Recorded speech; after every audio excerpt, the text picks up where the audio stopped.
Episode 9.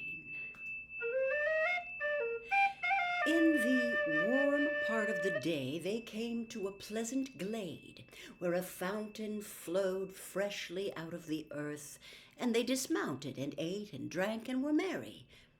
After a time, the queen felt sleepy, and they spread cloaks for her on the grassy bank, and Prince Lilian, with the rest of the party, went a little way from her that their tales and laughter might not wake her. And so presently a great serpent came out of the thick wood and stung the queen in her hand. All heard her cry out and rushed toward her, and Lilian was first at her side. He saw the worm gliding away from her and made after it with his sword drawn. It was great, shining, and as green as poison, so that he could see it well. But it glided away into thick bushes, and he could not come at it. So he returned to his mother and found them all busy about her. But they were busy in vain, for at the first glance of her face Lilian knew that no physic in the world would do her good.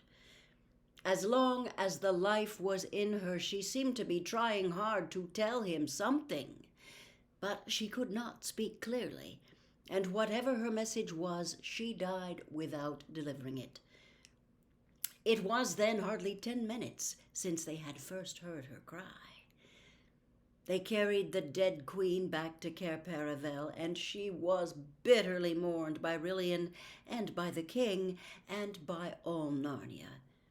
She had been a great lady, wise and gracious and happy, King Caspian's bride, whom he had brought home from the eastern end of the world, and men said that the blood of the stars flowed in her veins.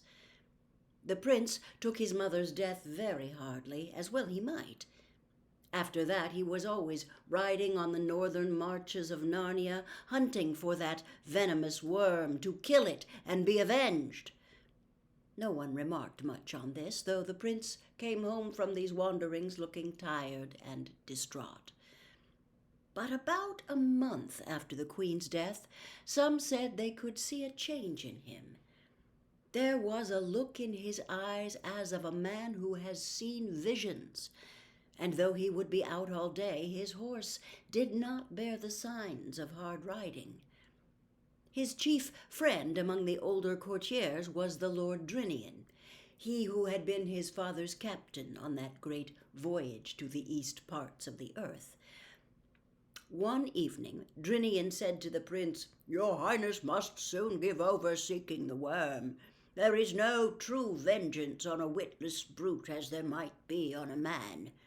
You weary yourself in vain." The prince answered him, "My lord, I have almost forgotten the worm this 7 days." Drinian asked him why, if that were so, he rode so continually in the northern woods. "My lord," said the prince, "I have seen there the most beautiful thing that was ever made." "Fair prince," said Drinian, "of your courtesy let me ride with you tomorrow, that I may also see this fair thing." "With a good will," said Lilian. Then in good time on the next day they saddled their horses and rode a great gallop into the northern woods, and alighted at that same fountain where the queen got her death. Drinian thought it strange that the prince should choose that place of all places to linger in. And there they rested till it came to high noon. And at noon Drinian looked up and saw the most beautiful lady he had ever seen. And she stood at the north side of the fountain and said no word, but beckoned to the prince with her hand as if she bade him come to her. And she was tall and great, shining, and wrapped in a thin garment as green as poison. And the prince stared at her like a man out of his wits. But suddenly the lady was gone, Drinian knew not where, and they too returned to Caer. It stuck in Drinian's mind that this shining green woman was evil. Drinian doubted very much whether he ought not to tell this adventure to the king, but he had little wish to be a blab and a tale-bearer, and so he held his tongue. But afterwards he wished he had spoken. For the next day Prince Lilian rode out alone. That night he came not back, and from that hour no trace of him was ever found in Narnia, nor any neighboring land, and neither his horse, nor his hat, nor his cloak, nor anything else was ever found. Then Drinian, in the bitterness of his heart, went to Caspian and said, "Lord King, slay me speedily as a great traitor, for by my silence I have destroyed your son." And he told him the story. Then Caspian caught up a battle-axe and rushed upon the Lord Drinian to kill him, and Drinian stood still as a stock for the death-blow. But when the axe was raised, Caspian suddenly threw it away and cried out, "I have lost my queen and my son. Shall I lose my friend also?" And he fell upon the Lord Drinian's neck and embraced him, and both wept, and their friendship was not broken. Such was the story of Lilian, and when it was over, Jill said, "I bet that serpent and the woman were the same person." "True, true, we think the same as you," hooted the owls.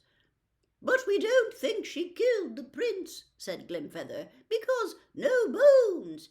"We know she didn't," said Scrubb. "Aslan told Pole he was still alive somewhere." "That almost makes it worse," said the oldest owl. "It means she has some use for him, and some deep scheme against Narnia.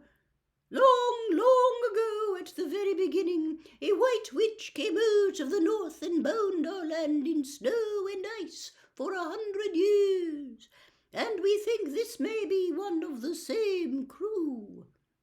"Very well, then," said Scrubb. "Pole and I have got to find this prince. Can you help us?" "Have you any clue, you two?" asked Glimfeather. "Yes," said Scrubb. "We know we've got to go north, and we know we've got to reach the ruins of a giant city." At this there was a greater to-whooing than ever before, and noises of birds shifting their feet and ruffling their feathers, and then all the owls started speaking at once.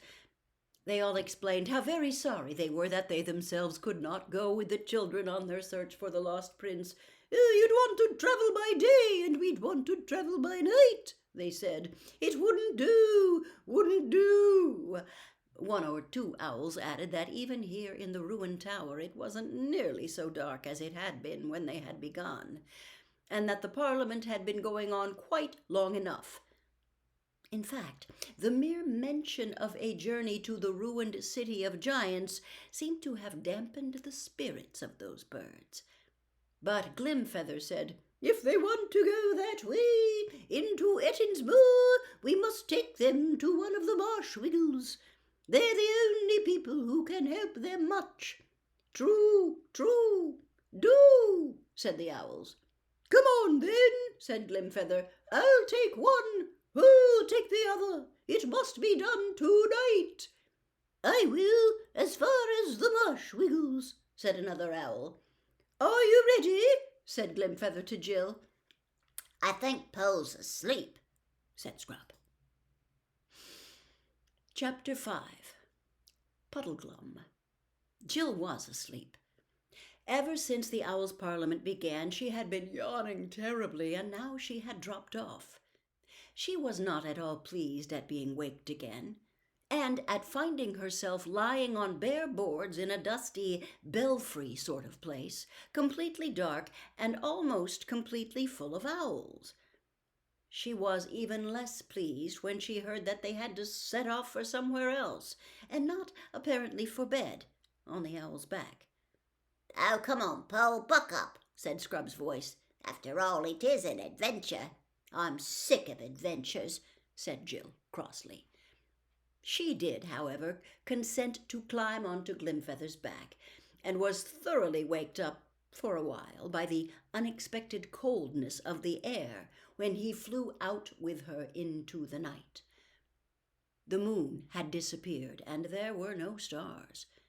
Far behind her she could see a single lighted window well above the ground, doubtless in one of the towers of Cair Paravel. It made her long to be back in that delightful bedroom, snug in bed, watching the firelight on the walls.